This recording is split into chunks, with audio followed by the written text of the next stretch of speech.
Halo, shalom saudara. Kita kembali berjumpa dalam channel YouTube dari Gereja Masih Advent hari ke-7 Jemaat Yosodipuro. Sepanjang pekan ini, Jemaat Yosodipuro mengadakan ibadah Pekan Doa Rumah Tangga dari tanggal 7 hingga 13 September tahun 2025. Dan tema besar Pekan Doa Rumah Tangga kita adalah Anugerah Besar Allah.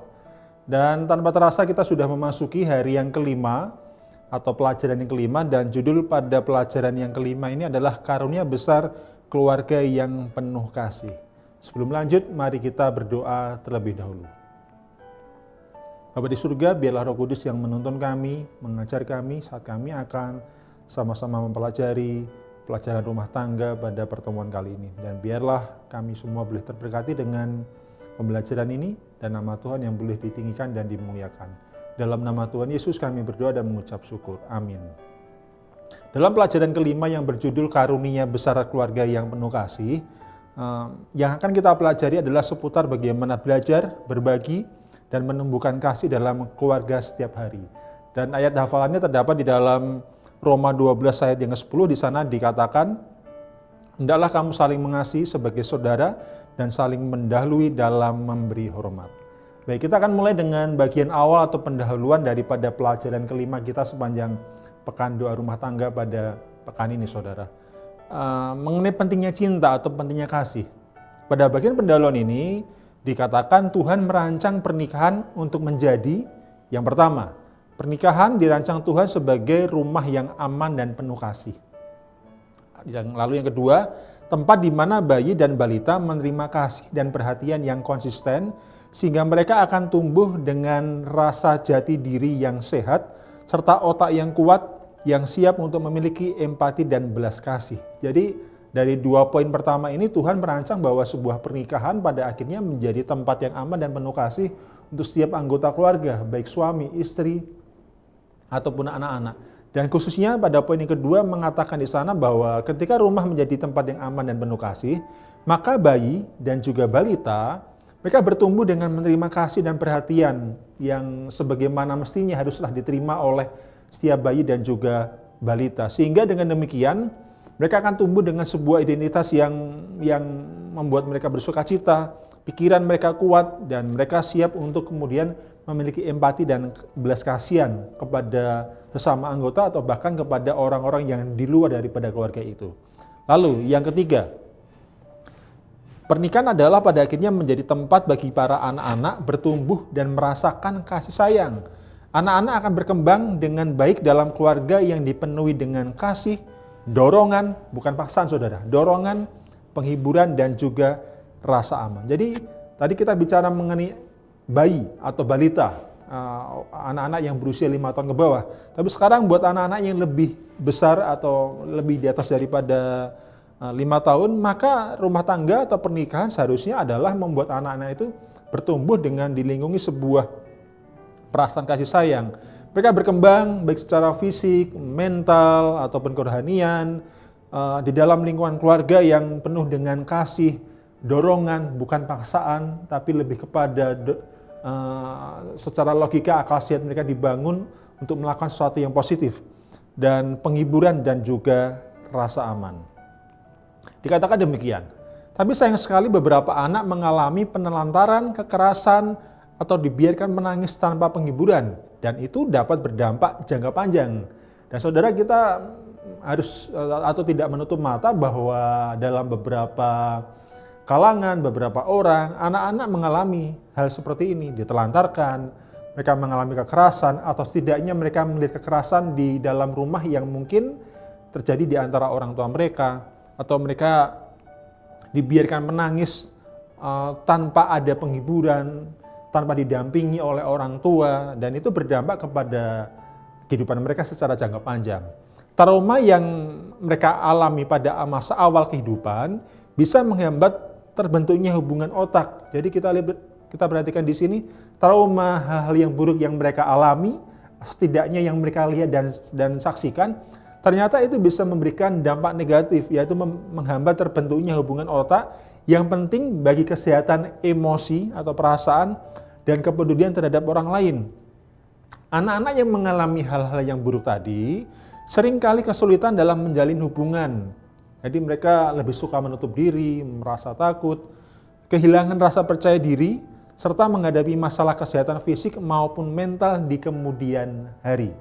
Inilah yang orang tua perlu perhatikan. Jangan sampai kemudian dalam sebuah keluarga, anak-anak mengalami hal yang buruk ini dan orang tua tidak peduli, hingga akhirnya ketika anak-anak ini menjadi dewasa atau semakin besar, orang tua akan mendapati anaknya memiliki sebuah permasalahan sebagai dampak daripada pengalaman masa buruk yang dialami oleh anak-anak mereka ketika masih kecil. Rencana Tuhan adalah agar pernikahan dan keluarga menjadi tempat di mana kasih, keamanan, dan sukacita setiap hari, yang adalah cerminan daripada kasih Allah bagi kita. Sehingga inilah rencana awal Tuhan, dan memang sampai sekarang, dari awal hingga akhir Tuhan ingin bahwa dalam sebuah rumah tangga, pernikahan, keluarga atau rumah tangga adalah sebagai tempat di mana seseorang saling membagikan kasih, merasakan keamanan, kenyamanan, dan juga sukacita. Sebagaimana Tuhan juga menunjukkan kasih-Nya kepada umat ciptaannya. Sebagai orang tua dan anggota keluarga, kita dapat membantu membangun suasana itu. Jadi saudara, tanggung jawab adalah pada diri orang tua dan anggota keluarga yang lebih tua untuk membangun suatu suasana yang penuh dengan kasih, keamanan, dan sukacita di dalam sebuah keluarga. Pertanyaan adalah, apakah yang bisa Anda lakukan pekan ini atau minggu ini untuk menunjukkan kasih Tuhan kepada sesama anggota keluarga kita? Saudara, mari kita coba pikirkan apa yang bisa kita lakukan, yang kita bisa buat sepanjang minggu ini dan di waktu-waktu yang berikutnya, yang akhirnya di rumah itu kita bisa saling menunjukkan kasih Tuhan kepada sesama anggota keluarga kita. Baik, saya akan tampilkan sebuah contoh obrolan, percakapan antara di sana melibatkan dua orang anak, yaitu satu pria, satu perempuan, dan juga dengan sepasang orang tua mereka. Ini adalah contoh percakapan yang barangkali bisa menginspirasi kita. Dikatakan ada seorang anak yang bernama Lukas, dia berkata, wah pasti luar biasa sekali kalau kita bisa melihat Tuhan menciptakan dunia kita. Lalu saudara perempuannya yang bernama Lara, dia menyahut, iya, aku ingin sekali melihat Tuhan menaruh bintang-bintang di langit. Jadi si Lukas membayangkan bahwa adalah pengalaman yang menyenangkan kalau melihat Tuhan menciptakan alam semesta ini. Sementara Lara membayangkan, dia mengharapkan atau membayangkan bahwa hal yang menyenangkan kalau melihat Tuhan bagaimana langsung menciptakan dan menaruh bintang-bintang itu di langit. Lalu Lukas menyahut kembali perkataan Lara. Dia sambil tertawa, dia mengatakan, aku ingin membantu Adam memberi nama pada hewan-hewan, beberapa di antaranya lucu sekali. Ya, kalau kita perhatikan dalam kitab Kejadian pasal yang kedua, Tuhan yang memberikan kepercayaan kepada Adam untuk memberi nama setiap hewan-hewan. Jadi kalau sekarang raja hutan bernama singa, itu yang memberi nama adalah Adam. Kalau sekarang hewan unggas yang bertelur yang bernama ayam, itu yang memberi nama adalah Adam. Dan itu yang dipahami oleh Lukas, sehingga dia membayangkan adalah hal yang menyenangkan kalau membantu Adam memberikan nama pada tiap-tiap hewan.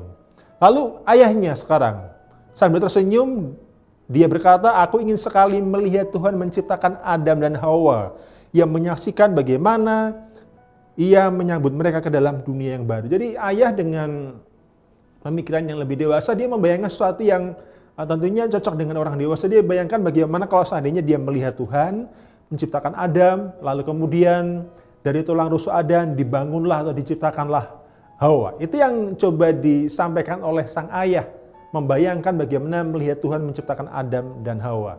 Lalu kemudian sang ibu tidak mau ketinggalan. Sang ibu berkata, aku berharap bisa melihat Adam dan Hawa saat pertama kali bertemu. Dan kemudian sang ibu menatap kepada suaminya atau kepada ayah sambil berkata atau bertanya kepada sang ayah, apakah kamu ingat waktu pertama kali kita bertemu?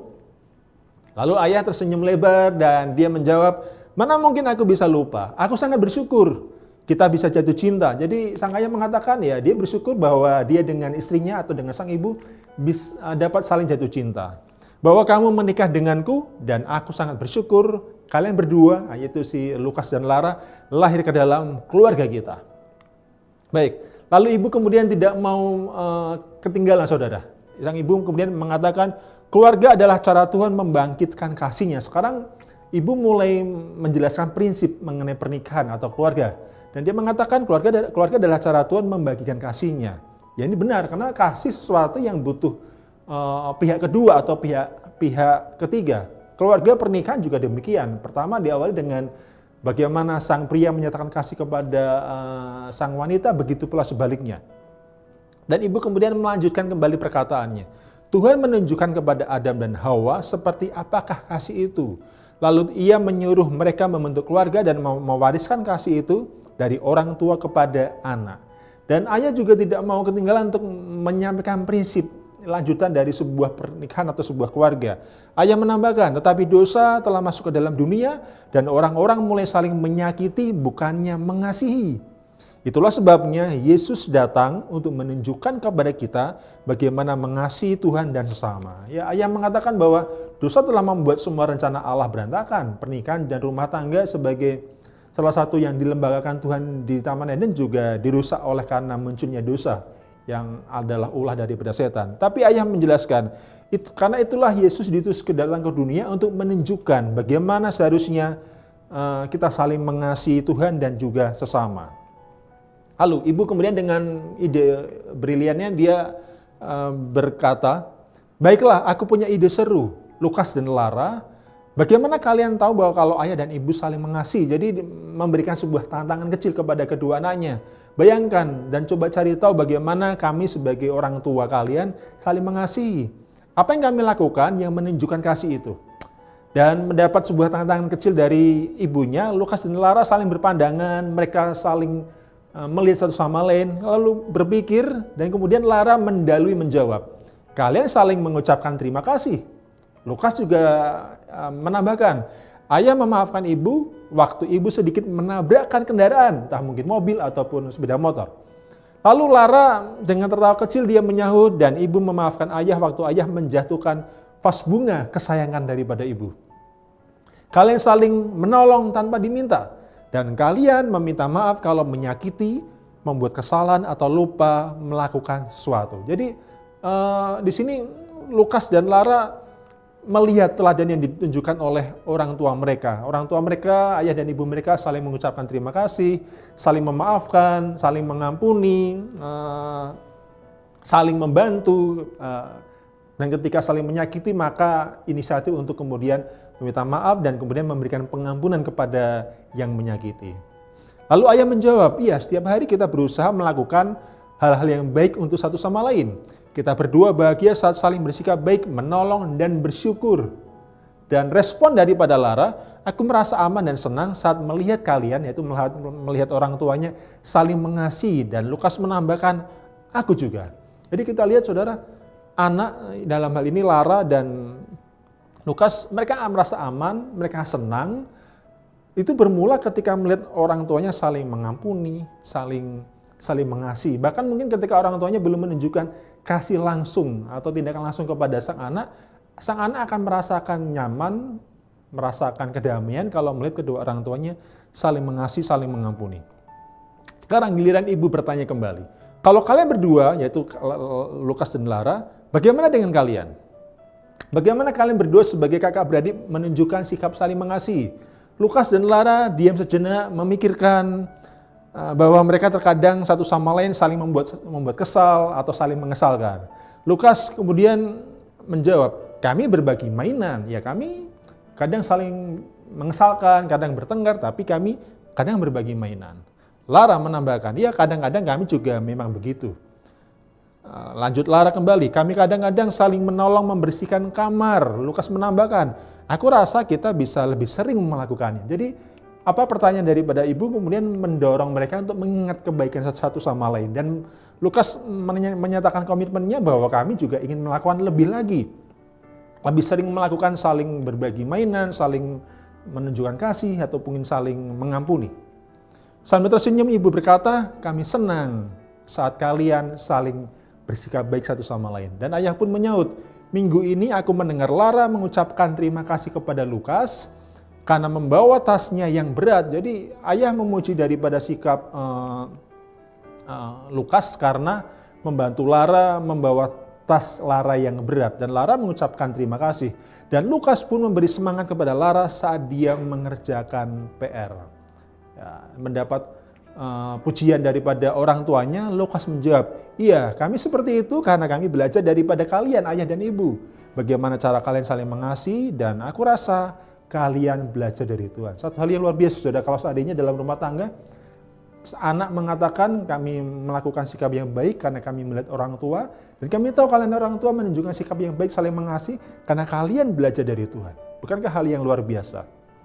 Dan ayah menjawab, betul sekali. Dan juga dari keluarga kami sendiri, meskipun tidak ada keluarga yang sempurna, semakin kita saling mengasihi, semakin kita menjadi seperti Yesus. Jadi saudara, ayah membenarkan bahwa ya kami belajar dari Tuhan, kami juga belajar daripada orang tua kami, keluarga kami. Tidak ada keluarga yang sempurna, tidak ada keluarga yang sungguh-sungguh baik dan tidak ada cacat, tapi kita belajar untuk saling mengasihi, saling mengampuni. Dari kisah ini seharusnya ini hanyalah ilustrasi saudara, dan mungkin barangkali beberapa orang memang menghidupkan pola hidup yang seperti ini. Dan harapannya adalah kita sebagai sebuah anggota jemaat Gereja Masjid Pendari ke-7 Yesodipuro menghidupkan seperti ini. Yang belum, mari kita sama-sama menghidupkan sikap-sikap yang baik antara orang tua, sesama ayah orang tua, lalu sesama anak, orang tua dengan anak, dan anak dengan orang tua. Dan semua saling melihat. Perbuatan satu baik satu sama lain saling dilihat, dan itu memberikan kebahagiaan kepada anggota keluarga. Doa kita adalah, seharusnya kita mengucap syukur, terima kasih Tuhan karena telah menunjukkan kepada kami cara mengasihi satu sama lain lewat kebaikan yang ditunjukkan. Dan menjadi perbincangan atau mungkin tantangan bagi kita, salah satu cara apa yang akan kamu atau Anda tunjukkan untuk mengasihi hari ini. Mari kita pikirkan, bukannya menuntut kepada orang lain apa yang bisa kamu tunjukkan kepadaku, tapi kita berpikir apa yang bisa saya tunjukkan kepada orang tua, kepada pasangan, kepada kakak adik saya, tentang cara mengasihi mereka. Demikian pelajaran rumah tangga pada hari yang kelima ini. Tuhan memberkati saudara.